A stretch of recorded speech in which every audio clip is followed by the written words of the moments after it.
ক্বালা রাসূলুল্লাহি সাল্লাল্লাহু আলাইহি ওয়াসাল্লাম, আল্লাহ নবী বলেন, যখন তোমরা বিছানায় যাও, যাওয়ার পর ফাল্যুসাম্মিল্লাহ, আল্লাহর নাম নিবা। তাহলে বিসমিল্লাহ বলে গেলেন। যাওয়ার পর ওয়াইযা আরাদা আইয়াত্তাজিআ, যদি তুমি ঘুমাইতে চাও, ফাল্যাত্তাজি আলা শিক্কিহিল আইমান, তাহলে তুমি ডান কাত হয়ে তুমি শুইবা। শুইতে চাইলে ডান কাত হয়ে শুইবা। এবার আপনি ডান কাত হলেন, এটা একটা।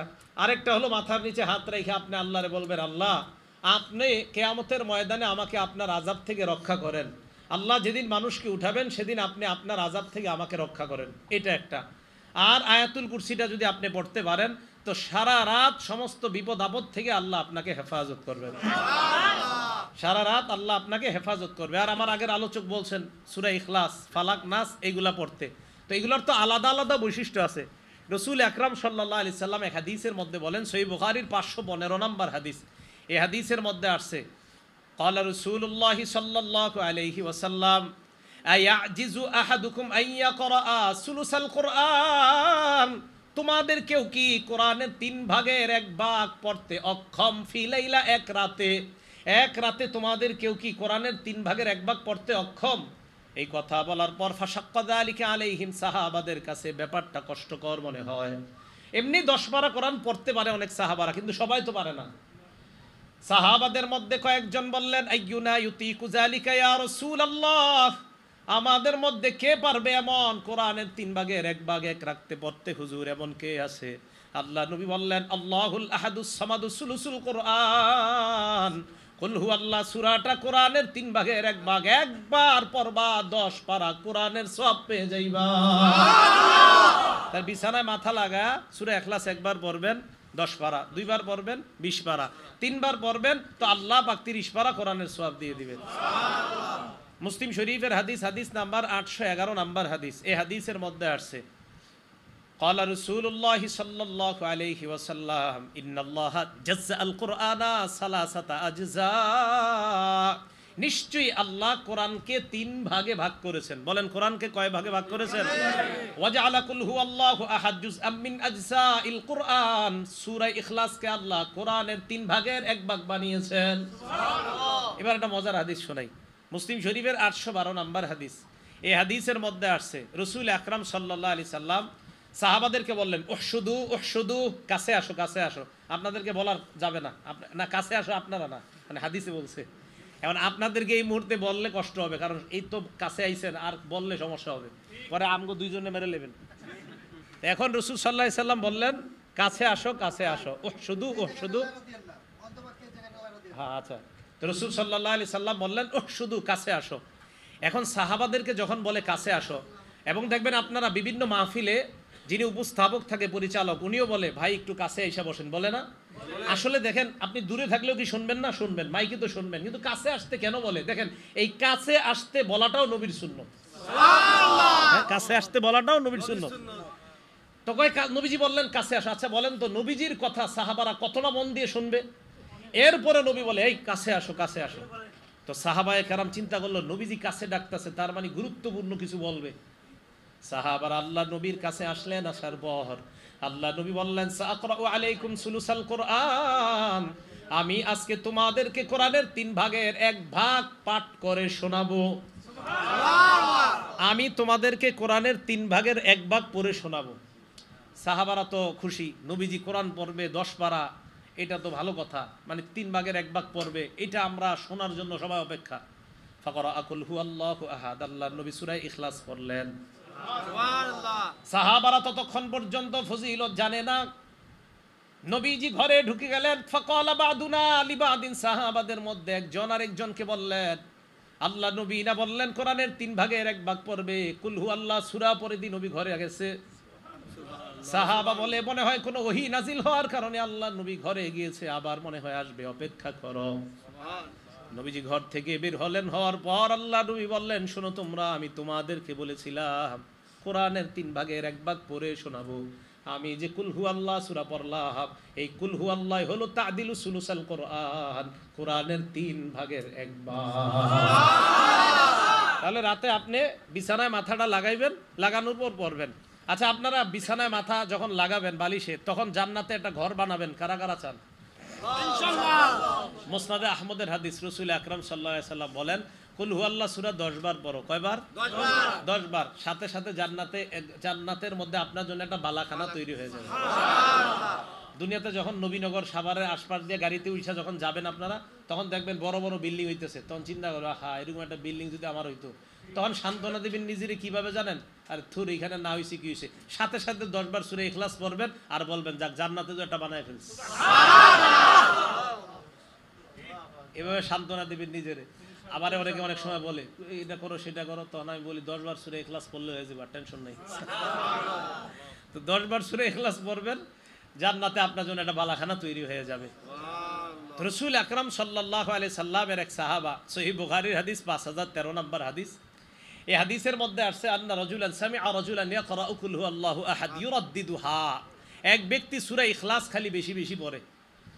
ফালাম্মা আসবাহা জাআ ইলা রাসূলিল্লাহি সাল্লাল্লাহু আলাইহি ওয়াসাল্লাম, সকাল হওয়ার পর এক ব্যক্তি আল্লাহর নবীর কাছে আসলেন, আসার পর বললেন ইয়া রাসূলুল্লাহ, অমুক ব্যক্তি আপনার সাহাবা বারবার কুল হুয়াল্লাহ সূরা পড়ে।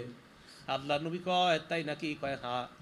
হাদিসের মধ্যে আসছে কান্নার রাজুলা ইয়াতাকাল্লুহা, যেন তার কাছে এই আমলটা বেশি বড় মনে হয় নাই। নবীজি বললেন শোনো, ওয়াল্লাযী নাফসি বিয়াদি ইন্নাহা লাতাদিলু সুলুসাল কুরআন, আমার সাহাবা কুল হুয়াল্লাহ যতবার পড়ুক মনে রাখবা একবার পড়া মানে কোরআনের 3 ভাগের 1 ভাগের সওয়াব পেয়ে যাওয়া। সুবহানাল্লাহ। এটা নাসাই শরীফের 993 নাম্বার হাদিস। আম্মা জান আয়েশা সিদ্দিকা রাদিয়াল্লাহু তাআলা আনহার বর্ণনা, তিনি বলেন আন্না রাসূলুল্লাহি সাল্লাল্লাহু আলাইহি ওয়াসাল্লাম বাআসা রাজুলান আলা সারিয়াতিন, আল্লাহর নবী এক সাহাবাকে এক এলাকার মধ্যে যুদ্ধের জন্য পাঠাইলেন, সাহাবাকে আমির বানায়া দিলেন। তো আমির সাহেব যারা আছে ওনার সাথে তাদেরকে নিয়ে নামাজ পড়ে। তো উনি যখন নামাজ পড়ে ফাকরা আলি আসহাবিহি ফি সালাতিহিম, নামাজের মধ্যে উনি কেরাত পড়ে।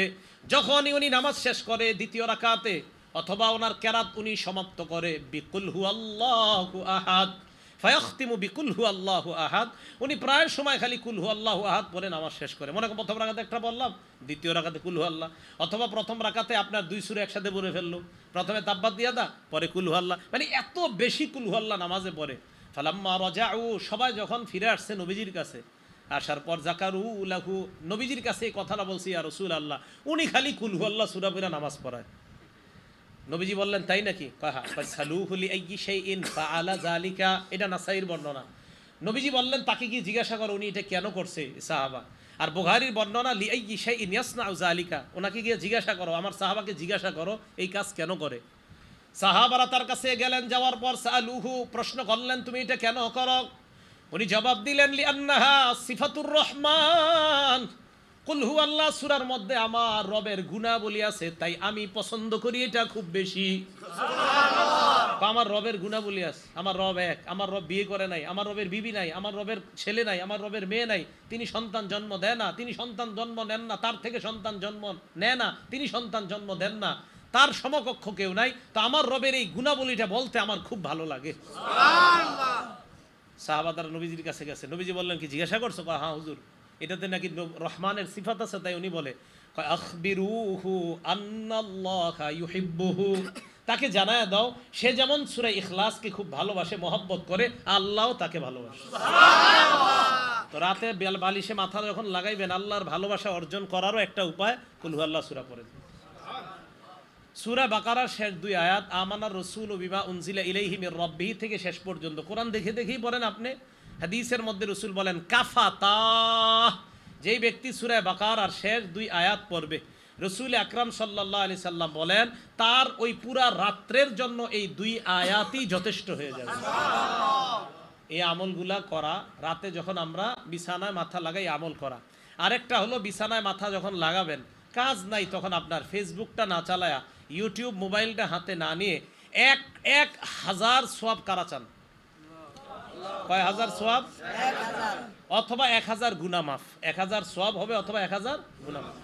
মুসলিম শরীফের হাদিস, হাদিস নাম্বার 2698 নাম্বার হাদিসের বর্ণনা, সাদ ইবনে আবি ওয়াক্কাস রাদিয়াল্লাহু তাআলা আনহুর বর্ণনা, তিনি বলেন কুন্না ইনদান নবী সাল্লাল্লাহু আলাইহি ওয়াসাল্লাম, আমরা আল্লাহর নবীর কাছে ছিলাম।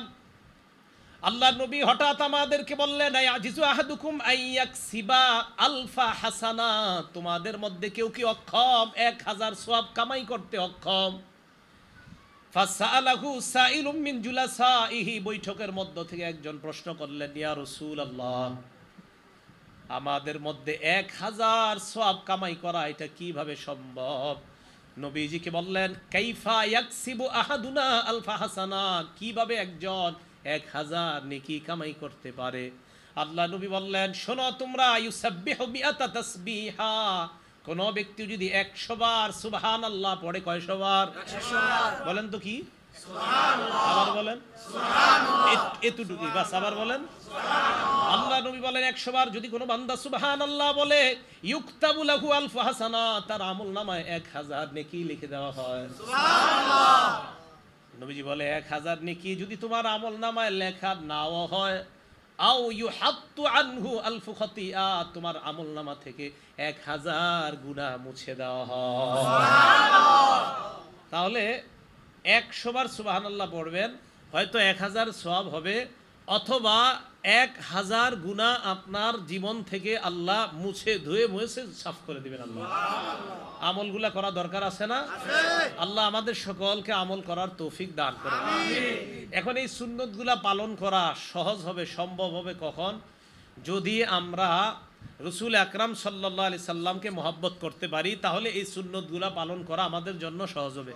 সূরা তাওবা আয়াত নাম্বার 24 নাম্বার আয়াতটা শুনেন, অনুবাদটাও শুনেন। আল্লাহ বলেন, কুল ইন কানা আবাউকুম, যদি তোমাদের বাবা, ওয়া আবনাউকুম, যদি তোমাদের সন্তান, ওয়া ইখওয়ানুকুম, যদি তোমাদের ভাই, ওয়া আজওয়াজুকুম, যদি তোমাদের বিবি, ওয়া আশিরাতুকুম, যদি তোমাদের পরিবার, ওয়া আমওয়ালুন ইকতারাফতুমুহা, যে সম্পদ কামাই করো ওই সম্পদ যদি, ওয়া তিজারাতুন তাখশাউনা কাসাদাহা, যে ব্যবসায় লস খাওয়ার টেনশনে থাকো ওই ব্যবসা যদি, ওয়া মাসাকিনু তারদাউনাহা, যেই বাসস্থান তোমরা পছন্দ করো এই বাসস্থানগুলা যদি, কি যদি? বাবা, যদি তোমাদের বাবা, যদি তোমাদের সন্তান, যদি তোমাদের ভাই, যদি তোমাদের বিবি, যদি তোমাদের পরিবার, যদি তোমাদের উপার্জিত সম্পদ, যদি তোমাদের ব্যবসা, যদি তোমাদের বাসস্থান, আহাব্বা ইলাইকুম মিনাল্লাহি ওয়া রাসূলি, আল্লাহ আর আল্লাহ রাসূলের চাইতে বেশি প্রিয় হয়, ওয়া জিহাদিন ফি সাবিলি, এবং আল্লাহর রাস্তায় জিহাদ করার চাইতে যদি তোমাদের কাছে বেশি প্রিয় হয়, ফাতারাব্বাসু হাত্তা ইয়াতিয়াল্লাহু বিআমরি, তাহলে অপেক্ষায় থাকো, আল্লাহ তোমাদের উপর যেই গজব নিয়ে আসবে ওই গজবের অপেক্ষা করো। তাহলে এবার আপনারা বলেন তো, বাবার চাইতেও বেশি প্রিয় হতে হবে কে? আল্লাহ তার রাসূল, আল্লাহ এবং তার রাসূল। আচ্ছা, মায়ের চাইতে, বিবির চাইতে, ভাইয়ের চাইতে, সন্তানদের চাইতে, ব্যবসার চাইতে, সব কিছুর চাইতে আল্লাহ আল্লাহ রাসূল বেশি প্রিয় হতে হবে। যদি না হয় তাহলে আযাবের অপেক্ষা করা। তো আবার আসেন, জাগ্রত আর নিদ্রা এই উভয় অবস্থায় সুন্নাহগুলা পালন করা তখন সহজ হবে যদি রাসূল আকরাম সাল্লাল্লাহু আলাইহি সাল্লামের মহব্বত আমাদের মধ্যে বেশি থাকে।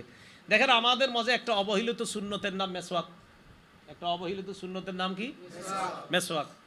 রাসূল আকরাম সাল্লাল্লাহু আলাইহি সাল্লাম, আরেকটা কথা, যখন আপনারা রাতের বেলা ঘুমাবেন, ক্বালা রাসূলুল্লাহ সাল্লাল্লাহু আলাইহি ওয়াসাল্লাম, আল্লাহ নবী বলেন, ইদা আওয়াইতা ইলা ফিরাশিক ফাতাওয়াদ্দা ওযুআকা লিস-সালাহ, নামাজের জন্য যেইভাবে ওযু করো ঘুমের আগে ঠিক ওইভাবে ওযু করবা। তাহলে রাতের বেলা ঘুমের আগে ওযু করা, ঘুমের আগে কি করা? আচ্ছা, ওই ওযুর আগে একটা কাজ করবেন, মেসওয়াক করা। বলেন কি করা? মেসওয়াক করা। বলছিলাম একটা অবহেলিত সুন্নতের নাম বর্তমানে মেসওয়াক। অথচ রাসূল আকরাম সাল্লাল্লাহু আলাইহি সাল্লাম বলেন, সহিহুল জামে 2375 নম্বর হাদিস, 2375, এই হাদিসের মধ্যে রাসূল আকরাম সাল্লাল্লাহু আলাইহি সাল্লাম বলেন, উমিরতু বিসসিওয়াক হাত্তা খাশিতু আন আদরাদা, আমার মেসওয়াকের ব্যাপারে এত বেশি বলছে আল্লাহ তাআলা, জিবরাইলের মাধ্যমে এত বেশি হুকুম করছে, আমার মনে হলো যে মেসওয়াক করতে করতে না জানি আমার দাঁতগুলা পড়ে যায়, এত বেশি আমি আশঙ্কা করে ফেললাম। 376 নম্বর হাদিস, রাসূল আকরাম সাল্লাল্লাহু আলাইহি সাল্লাম বলেন, উমিরতু বিসসিওয়াক হাত্তা খাশিতু আইয়ুক্তাবা আলাইয়া, আমাকে আল্লাহর পক্ষ থেকে এত বেশি মেসওয়াক করতে বলা হলো, আমি আশঙ্কা করে ফেললাম না জানি মেসওয়াক করাটা আমার উপর আল্লাহ ফরজ করে দেয়। বুখারী শরীফের 887 নম্বর হাদিস, ক্বালা রাসূলুল্লাহ সাল্লাল্লাহু আলাইহি ওয়াসাল্লাম লাউলা খাশিতু, নবীজি বলেন, লাউলা, আমি যদি আশঙ্কা না করতাম, লাউলা আন আশুক্কা আলা উম্মতি, আমি যদি আমার উম্মতের ব্যাপারে আশঙ্কা না করতাম, লা আমারতুহুম বিসসিওয়াকি ইনদা কুল্লি সালাহ, আরেক বর্ণনায় মা কুল্লি সালাহ, আমি যদি আমার উম্মতের জন্য কষ্টকর মনে না করতাম, লাউলা আন আশুক্কা আলা উম্মতি, আমার উম্মতের জন্য যদি কষ্টকর না হতো তো উম্মতকে বলতাম 5 ওয়াক্ত নামাজের আগে যেন মেসওয়াক করে। 5 ওয়াক্ত নামাজের আগে কি করে? নবীজি 5 ওয়াক্ত নামাজ না এমনি মেসওয়াক করতেন, অনেক সময় এমনি, প্রায় সময় নবীজি মেসওয়াক করতেন। আবু মাসুদ আনসারী রাদিয়াল্লাহু তাআলা আনহুর বর্ণনা, নাসাই শরীফের প্রথম পৃষ্ঠাটা করলে 3, 5, 8 নাম্বার হাদিস, তিনটা মেসওয়াকের সম্পর্কে উনি বলেন, আবু মাসুদ বলেন, নবীজির কাছে দাখলতু আলা রাসূলিল্লাহ ওয়া হুয়া ইয়াস্তান্নু, নবীজির কাছে যাইতাম, যাওয়ার পরেই দেখতাম উনি মেসওয়াক করে। এমনি একটা সময় গেছি, গিয়ে দিয়ে মেসওয়াক করতেছে। ওয়া তরফু সিওয়াক আলা লিসানি, দেখতাম মেসওয়াকের মাথাটা জিহ্বার মধ্যে আছে। ওয়া হুয়া ইয়াকুলু আ আ, নবীজি আ আ করতেন। আমারটা সুন্দর হয় নাই, নবীজিরটা নিশ্চিত অনেক সুন্দর ছিল এই আ আ করাটা। তো রসুল আকরাম সাল্লাল্লাহু আলাইহি সাল্লাম প্রায় সময় মেসওয়াক করতেন। তো মেসওয়াকের ব্যাপারে বেশি বলবো না, মেসওয়াকের ব্যাপারে আমার একটা বয়ান আছে, লম্বা বয়ান আছে মেসওয়াকের ব্যাপারে। রসুল আকরাম সাল্লাল্লাহু আলাইহি সাল্লামের বিবি আম্মাজান আয়েশা সিদ্দিকা রাদিয়াল্লাহু তাআলা আনহাকে একজন প্রশ্ন করছেন, নাসাই শরীফের 5040 নম্বর হাদিস। আম্মাজান, নবী যখন বাহির থেকে ঘরে আসে সর্বপ্রথম কি করে? আম্মাজান কয়, আর কি করবে? বাদা আবি সিওয়াক, সর্বপ্রথম মেসওয়াক করে, ঘরে ঢুইকাই মেসওয়াক করে। তা আজকে থেকে আপনারা এখন এই আজকে থেকে ওয়াদা করেন ইনশাআল্লাহ, যাদের মেসওয়াক আছে, যারা নাই কিনে নেবেন, আর যাদের আছে তারা আপনারা বাসায় গিয়ে আজকে সর্বপ্রথম মেসওয়াক করবেন। রাজি আছেন? এটার দ্বারা কি হবে? নবীজির সাথে আপনার গোপন একটা সম্পর্ক তৈরি হবে, যেটা আপনি কাউকে বলতেও পারবেন না, কেউ বুঝবেও না। বাকি নবীর সাথে আপনার গভীর, নিবিড় এবং গোপন সম্পর্ক তৈরি হবে। সত্যি বলছি, সম্পর্ক তৈরি হবে। তো রসুল আকরাম সাল্লাল্লাহু আলাইহি সাল্লামের এই সুন্নাহগুলো পালন করা তখন সহজ হবে আল্লাহ রসুলের মহব্বত যখন আমাদের মাঝে সবচেয়ে বেশি হবে। মুসলিম শরীফের 43 নম্বর হাদিস, এই হাদিসের মধ্যে আসছে, ক্বালা রাসূলুল্লাহ সাল্লাল্লাহু আলাইহি ওয়াসাল্লাম, আল্লাহ নবী বলেন, সালাসুন মান কুন্না ফীহি ওয়াজাদা বিহিন্না হালাওয়াতাল ঈমান, 3টা গুণ যদি কোনো মানুষ অর্জন করে ফেলে, 3টা গুণ যদি কারো মধ্যে থাকে, ওই ব্যক্তির মধ্যে আল্লাহ পাক রব্বুল আলামিন ঈমানের স্বাদ তৈরি করে দেয়। 3 গুণ যদি কেউ অর্জন করে, কারো মধ্যে 3টা গুণ থাকে, ওয়াজাদা, এই ব্যক্তি পাবে, বিহিন্না, এই 3 গুণের মাধ্যমে হালাওয়াতাল ঈমান, ঈমানের স্বাদ উপভোগ করতে পারবে। 1 নাম্বার, মান কানাল্লাহু ওয়া রাসূলুহু আহাব্বা ইলাইহি মিম্মা সিওয়াহুমা, 1 নাম্বার, আল্লাহর রসুল ওই ব্যক্তির কাছে দুনিয়ার সবচাইতে বেশি ভালোবাসার পাত্র হতে হবে, তাহলে ওই ব্যক্তি ঈমানের স্বাদ পাবে। 2 নাম্বার, ওয়া আইয়ুহিব্বাল মারআ লা ইউহিব্বুহু ইল্লা লিল্লাহ, কোন মুসলমান অন্য কোন মুসলমানকে ভালোবাসা একমাত্র আল্লাহর জন্য ভালোবাসা। 3 নাম্বার, রসুল বলেন, ওয়া আইয়াকরাহা আইয়াউদা ফিল কুফরি বাদা আন আনকাদাহুল্লাহু মিনহু কামা ইয়াকরাহু আইয়ুকযাফা ফিন্নার, আমরা আগুনের মধ্যে পড়া যেমন অপছন্দ করি, ওই ব্যক্তিকে আল্লাহ কুফরি থেকে ফিরিয়ে আনার পর ওই ব্যক্তি কুফরিতে যাওয়াটাও তেমন অপছন্দ করে, যেমনভাবে ওই ব্যক্তি আগুনে যাওয়াটা যেমন অপছন্দ করে, কুফরিতে যাওয়াও যদি তার কাছে তেমন অপছন্দ হয়, তাহলে তার অন্তরের মধ্যে আল্লাহ ঈমানের স্বাদ তৈরি করে দেয়। তাহলে 3টা, 1 নাম্বার, মান কানাল্লাহু ওয়া রাসূলুহু আহাব্বা ইলাইহি, আল্লাহ রসুল সবচাইতে বেশি মহব্বতের পাত্র হতে হবে। বুখারী শরীফের 15 নম্বর হাদিস, আনাস ইবনে মালিক রাদিয়াল্লাহু তাআলা আনহুর বর্ণনা, ক্বালা রাসূলুল্লাহ সাল্লাল্লাহু আলাইহি ওয়াসাল্লাম, আল্লাহ নবী বলেন, লা ইউমিনু আহাদুকুম হাত্তা আকুনা আহাব্বা ইলাইহি মিন ওয়ালিদিহি ওয়া ওয়ালাদিহি ওয়ান নাসি আজমাইন, তোমাদের মধ্যে ততক্ষণ কেউ পরিপূর্ণ ঈমানদার হতে পারবে না যতক্ষণ না পর্যন্ত আমি নবী মুহাম্মদ তোমাদের কাছে বাবার চাইতে, তোমার সন্তানের চাইতে, দুনিয়ার সমস্ত মানুষের চাইতে বেশি প্রিয় না হব, সবচাইতে বেশি মহাব্বতের পাত্র যদি আমি না হই, তোমরা পরিপূর্ণ ঈমানদার হতে পারবা না। আরেকটা বিষয় দেখেন, আপনার মন অনেক কিছুই চায়। রাত্রে ঘুমানোর সময় আপনার মন চাইবে, আরে থুর আজকে মেসওয়াক না করলে কি হবে। রাত্রে শোয়ার সময় শয়তান বলবে, আজকে একটু অজু না করলে কি হবে। রাত্রে শোয়ার সময় শয়তান বলবে, নবীর শিখানো দোয়াটা আজকে না পড়লে সমস্যা কি। এই কথাগুলো শয়তান আপনাকে দিবে। আল আরবাউন আন-নবুবিয়্যা কিতাবের নাম, হাদিস নাম্বার 41 নম্বর হাদিস, নবীজি বলেন, ক্বালা রাসূলুল্লাহ সাল্লাল্লাহু আলাইহি ওয়াসাল্লাম, লা ইউমিনু আহাদুকুম হাত্তা ইয়াকুনা হাওয়াহু তাবআন লিমা জিতু বিহি, আমি নবী যা নিয়ে এসেছি, এই নিয়ে আসাটাকে যদি তোমাদের অন্তর, তোমাদের দিল, তোমাদের নফস, তোমাদের চাহিদা, তোমাদের অন্তর যদি আমি যা নিয়ে এসেছি এটাকে যদি অনুসরণ করতে না পারো, আমি বলছি এইভাবে ঘুমানো, এটা যদি তোমার দিল না চায়, আমি বলছি অজু করা, এটা যদি তোমার দিল না চায়, আমি বলছি এইভাবে মাথার নিচে হাতটা রেখে এই দোয়া পড়া, এটা যদি তোমার মন না চায়, আমি বলছি এইভাবে তুমি ডান কাত হয়ে ঘুমানো, এটা যদি তোমার দিল না চায়, লা ইউমিনু, তুমি পরিপূর্ণ ইমানদার হতে পারো নাই। রসুল বলেন তোমার দিল চাইবে আমার বিরুদ্ধে কাজ করা, ওই দিলের বিরোধিতা করে তুমি যখন আমি রসুলের সুন্নাহ আদর্শকে গ্রহণ করবা, তখন পরিপূর্ণ ইমানদার হতে পারবে। লা ইউমিনু আহাদুকুম হাত্তা ইয়াকুনা হাওয়াহু তাবআ, হাওয়াহু তাবআ, আমাদের কুপ্রবৃত্তি আমাদের চাহিদাগুলা গুনাহ করতে চায়। নবীজি বলে আমি যা নিয়ে আসছি এই নফসকে এটার অনুসারী বানাও, আমি যা নিয়ে আসছি নফসকে এই আমার আনিত বিধানের, আমি আল্লাহ আল্লাহ রসুলের পক্ষ থেকে, মানে আল্লাহ আর আমার পক্ষ থেকে যে বিধান দিলাম এই বিধানের অনুসারী তোমার নফসকে বানাও, তাহলে তুমি পরিপূর্ণ ইমানদার হবা। এবার দেখবেন সত্যি সত্যি ঘুমানোর সময় আমরা যাতে সুন্নাহ বহির্ভূত ঘুমাই, শয়তান কতভাবে ধোকা দেয়। যে একদিন যদি এরকম তুই এভাবে মেসওয়াক এক উক্ত নামাজে না করলে কি হয়, পকেটে মেসওয়াক আছে আপনার, এরপরে কয় আরে একটু না করলে কি হয়। হ্যাঁ, একটা হলো জামাত দাঁড়ায় গেছে ঠিকই আপনি, কিন্তু আপনি জামাত ইচ্ছাকৃতভাবে যদি না ধরতে পারেন তো বুঝবেন শয়তান কোনো কাজে ব্যস্ত রাখছে আপনারে, এই জন্য আসতে পারেন নাই, আর আয়সা আজকে মেসওয়াকটাও করতে পারেন নাই। এগুলা শয়তানের কুপ্রবৃত্তি, আমাদের শয়তান আমাদেরকে অন্যভাবে চালাইতে চায়। তো নবীজি বলে তোমার এই নফসকে আমার আনিত যে বিষয়গুলা এগুলার অনুসারী যতক্ষণ না বানাতে পারবা ততক্ষণ পরিপূর্ণ ইমানদার হতে পারবা না। আল্লাহ পরিপূর্ণ ইমানদার হওয়ার তৌফিক দান করেন। আনাস রাদিয়াল্লাহু তাআলা আনহুর আরেকটা বর্ণনা, মুসলিম শরীফের 2639 নম্বর হাদিসের বর্ণনা। আনাস ইবনে মালিক রাদিয়াল্লাহু তাআলা আনহু বলেন বাইনা আনা ওয়া রাসূলুল্লাহ খারিজাইনি মিনাল মসজিদ, আমি এবং আল্লাহ রাসূল মসজিদে নববী থেকে বের হইতেছিলাম।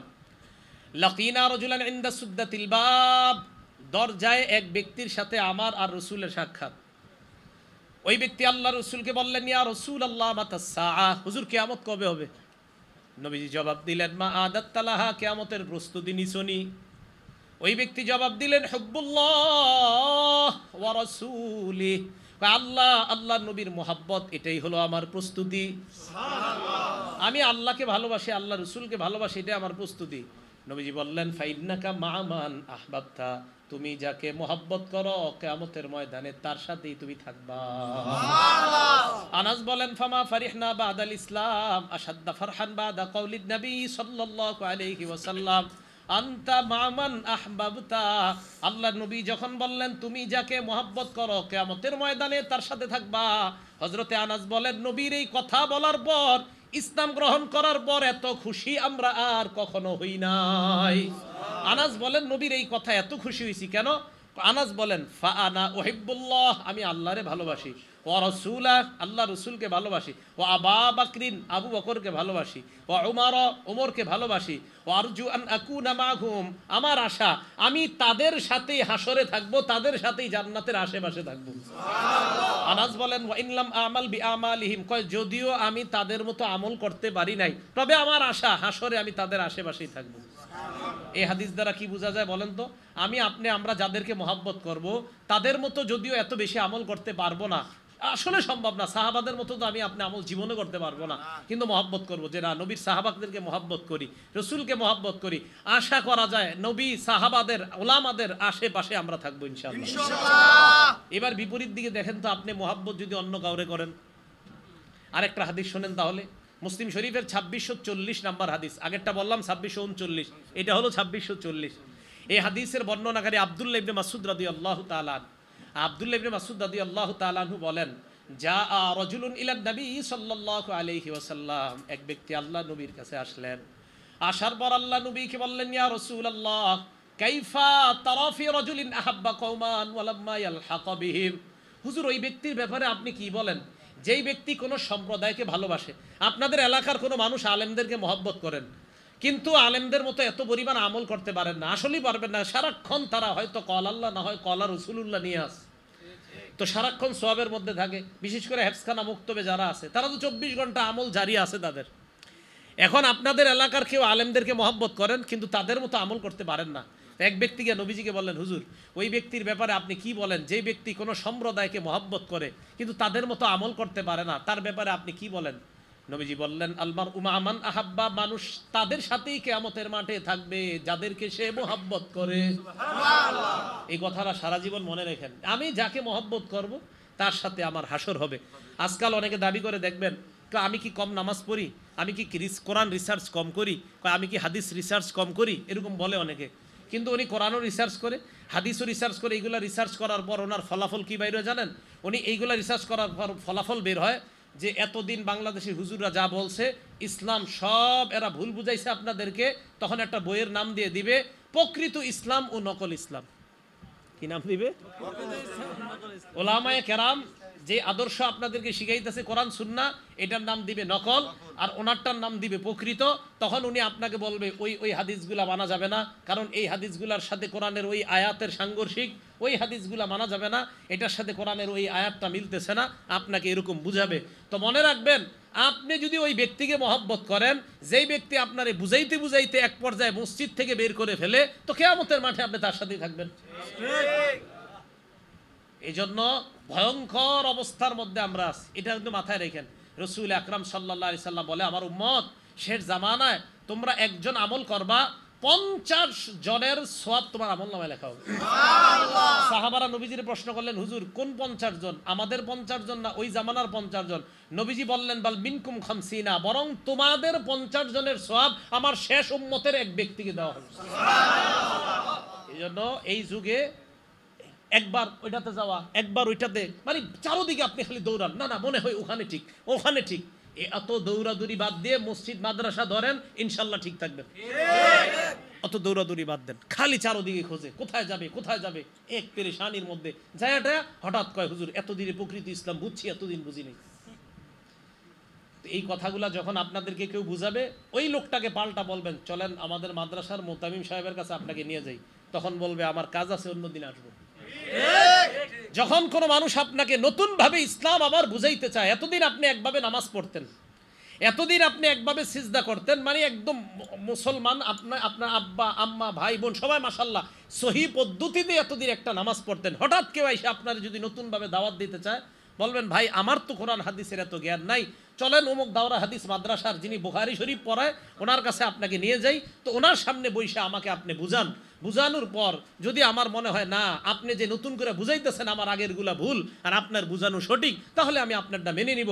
তখন উনি দুইটা অপশন বলবে আপনাকে, এক বলবে এরা কি বুঝে, দ্বিতীয় বলবে আমার সময় নাই। যখন এই কথা বলবে তখনই বুঝবেন এর মধ্যে সমস্যা আছে। আরে ভাই আমি কিন্তু বলছি না ওনার জ্ঞান নাই, তো উনি সমস্যা কোথায়? শাইখুল হাদিস সাহেবের সাথে একটু বসতে, ওনার সমস্যাটা কোথায়? তো এই জন্য আপনাদেরকে চারোদিক থেকে বিভিন্নভাবে বোঝানো হবে। তো রসুল আকরাম সাল্লাল্লাহু আলাইহি সাল্লামের মহব্বত রাখেন, নবীজি সাল্লাল্লাহু আলাইহি সাল্লামের মহব্বত অন্তরে লালন করেন। একটা কথা মনে রাখবেন, 28 পারা 2 নম্বর পৃষ্ঠা সূরা মুজাদালার 11 নম্বর আয়াতে আল্লাহ বলেন, ইয়ারফাইল্লাহুল্লাযীনা আমানু মিনকুম, তোমরা যারা ঈমানদার, এই তোমাদের ঈমানদারদের মর্যাদা আল্লাহ বাড়ায়। আবার বলেন, কাদের মর্যাদা আল্লাহ বাড়ায়? আবার বলেন, কাদের মর্যাদা? এখানে আমরা ইনশাআল্লাহ সবাই ঈমানদার না? আলেম আসেনি এখানে? এবার কি কয় দেখেন, আল্লাযীনা উতুল ইলমা দারাজাত, আর তোমরা ঈমানদারদের মধ্যে আবার আলেম যারা, তাদেরকে আবার আল্লাহ স্পেশাল মর্যাদা দেন। আপনি কাদের সমালোচনা করছেন? এই জন্য আপনি কাকে মহব্বত করেন, যাকে মহব্বত করবেন তার সাথে আপনার হাসর। তো রাসূল সাল্লাল্লাহু আলাইহি সাল্লামকে উনি প্রশ্ন করলেন, ইয়া রাসূলুল্লাহ, আমি এমন ওই ব্যক্তির ব্যাপারে আপনি কি বলেন যেই ব্যক্তি কোনো সম্প্রদায়কে মহব্বত করে কিন্তু তাদের মতো আমল করতে পারে নাই? নবীজি বলেন, আল মারউ মা'a মান আহাব্বা, যেই ব্যক্তি যাকে মহব্বত করে সে তার সাথেই থাকবে। তো আমরা যেন সাহাবায়ে কেরাম, উলামায়ে কেরাম, রাসূল আকরাম সাল্লাল্লাহু আলাইহি সাল্লামের মহব্বত অন্তরে ধারণ করতে পারি, আল্লাহ তৌফিক দান করেন। সাহাবাদের সমালোচনা যদি কেউ করে, আলেমদের সমালোচনা যদি কেউ করে, তাবিদের সমালোচনা কেউ করে, ইমামদের সমালোচনা যদি কেউ করে, এই সমালোচনায় কখনো কান দিবেন না। ইমাম আবু হানিফার সমালোচনা যদি কেউ করে, ইমাম বুখারীর সমালোচনা যদি কেউ করে, ইমাম শাফি রহমতুল্লাহ আলাইহির সমালোচনা যদি কেউ করে, ইমাম মুসলিম রহমতুল্লাহ আলাইহির সমালোচনা যদি কেউ করে, ইমাম মালিক রহমতুল্লাহ আলাইহির সমালোচনা যদি কেউ করে, ইমাম আবু দাউদের সমালোচনা যদি কেউ করে, ইমাম তিরমিজি, ইমাম নাসাই ওনাদের সমালোচনা যদি কেউ করে, ইমাম আহমদ ইবনে হাম্বল ওনাদের সমালোচনা যদি কেউ করে আপনার মুখের সামনে, তখন আপনি বলবেন, ভাই আমি তো জানি ওনারা শ্রদ্ধেয় ইমাম, ওনাদের ব্যাপারে কোনো কথা থাকলে আমাকে না বইলা পাশে একটা মাদ্রাসা মাদ্রাসা আছে দাওরায়ে হাদিস, এখানে চলেন, এই মাদ্রাসায় আলেমদের সাথে একটু কথা বলেন, বলার পর ওনাদের সামনে বইলেন যে এই ইমাম এই ছিল, তখন আমি কথাগুলো শুনবো। অন্যথায় কারো কথায় কান দিয়েন না। আরে ভাই, আপনার নিজের ইমানের আমল নিয়েই তো আপনি টেনশন থাকা দরকার। আপনি আইছেন আবু হানিফারে নিয়ে টেনশন করতে। ইমাম আবু হানিফারে নিয়ে, ইমাম বুখারীকে নিয়ে এত টেনশন আপনার?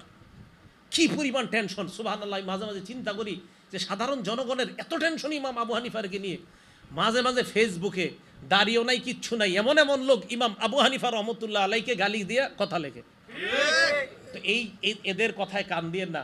আমি দেখেন, আমি বলার পরে হয়তো এই বের হয়ে অনেকে বলবে হ্যাঁ কি বুঝে এটা বলবে, ঠিক আছে, আমি আপনার চেয়ে কমই বুঝি, আমি মেনে নিচ্ছি আপনার চেয়ে কম বুঝি। আপনারা সাধারণ যারা, অন্তত 2-3 জনকেও তো আমার কথাটা আমি ঢুকাইতে পারতেছি। আপনাদেরকে আমি বলে যাই, এই যুগে ইমানের উপর থাকার জন্য চারোদিকে কান দিয়েন না। জুমার নামাজটা ঠিক মতো পড়েন, ওখানে আলোচনা শোনেন খতিব সাহেবের, 5 ওয়াক্ত নামাজ মসজিদে ঠিক মতো পড়েন, সুন্নত মোতাবেক চলেন, খালি একটা কাম করেন না, গুনাহ করেন না, আর নামাজগুলা সুন্দরভাবে পড়েন। অমুকে কি বলছে এটা শুনতে যায়েন না, নামাজ পড়েন সুন্দর মতো, রমজান মাসে রোজা রাখেন, মুতু আদখুলু জান্নাতা রাব্বিকুম, মরেন আর জান্নাতে যান। এটা সাধারণদের জন্য বললাম, যারা পড়াশোনা করে, সাধারণ যারা আপনারা দোকানে কাজ করে, ও হে উনি হঠাৎ ওনার 20 বছরের আগের নামাজ বাদ দিয়ে নতুনভাবে নামাজ শুরু করছে। আরে এগুলা করবেন না। আল্লাহ পাক রব্বুল আলামিন আমাদের সকলকে ওলামাদের মহাব্বত, সাহাবাদের মহাব্বত সহ মহাব্বত যেন আমরা আঁকড়ে ধরে মুহাম্মদ সাল্লাল্লাহু আলাইহি সাল্লামের মহাব্বত নিয়ে আমরা যেন কবরে যাইতে পারি, আল্লাহ তৌফিক দান করেন। আরেকটা কথা, সাহাবায়ে কেরামের সমালোচনা যেই মজলিসে হয় সেই মজলিসে যাবেন না, সেই মজলিসে বসবেন না। সাহাবায়ে কেরামের সমালোচনা যে করে তার মুখের উপরে বলে দিবেন লানাতুল্লাহ, তার মুখের উপরে বলে দিবেন যে সাহাবা সমালোচনা যারা করে তাদের উপর আল্লাহর অভিশাপ, আল্লাহর নবীর অভিশাপ, সমস্ত মানুষের অভিশাপ। সাহাবা সমালোচনা যেই মজলিসে হয় ওই মজলিসে যাবেন না। সাহাবা সমালোচনা যেই বইয়ে লেখা আছে ওই বই পড়বেন না। সাহাবা সমালোচনা যেই এলাকার মধ্যে মানুষ বেশি করে ওই এলাকার আশেপাশ দিয়েও ঘুরবেন না। নবীজি সাল্লাল্লাহু আলাইহি সাল্লাম বুখারীর বর্ণনায় বলেন, লা তাসুব্বু আসহাবি, আমার সাহাবাদেরকে গালি দিও না। মনে রাখবা তাদের কেউ, তোমাদের কেউ উহুদ পাহাড় পরিমাণ দান করা, তোমাদের কেউ উহুদ পাহাড় পরিমাণ যদি দান করো, এই দান করাটা আমার সাহাবার 1 হাত পরিমাণ অথবা 2 হাত পরিমাণ যে দান, ওই দানের কাছেও বুঝতে পারবে না। এই জন্য তাদেরকে গালি দেওয়া যাবে না। তাহলে আমি মহাব্বতের ধারাটা বুঝাইতে চাইতেছি, ওলামায়ে কেরাম তাদেরকেও মহব্বত করব, আল্লাহওয়ালা পীর মাশায়েখদেরকে মহব্বত করব, ইমামদেরকে মহব্বত করব, তাবিদেরকে মহব্বত করব, তবে তাবিনদেরকে মহব্বত করব, সাহাবাদেরকে মহব্বত করব, সমস্ত নবীদেরকে মহব্বত করব, আল্লাহকে মহব্বত করব। এই মহব্বত অন্তরে ঢুকিয়ে বাতিল থেকে বেঁচে থেকে, বেদাত থেকে বেঁচে থেকে, হকের উপর অটল থেকে যেন আমরা দুনিয়া থেকে বিদায় নিতে পারি, আল্লাহ তৌফিক দান করেন। তাহলে আগের মূল কথায় ফিরে আসি, জাগ্রত আর নিদ্রা উভয় অবস্থাটা যেন রসুলের সুন্নাহ মোতাবেক কাটে। আর রসুলের সুন্নাহ মোতাবেক তখনই সম্ভব হবে যখন নবীজির মহব্বত অন্তরে আমরা লালন করতে পারবো। আল্লাহ পাক রব্বুল আলামিন সকলকে কথাগুলোর উপর আমল করার তৌফিক দান করেন। আমিন। ওয়া আখিরু দাওয়ানা আনিল হামদুলিল্লাহি রাব্বিল আলামিন।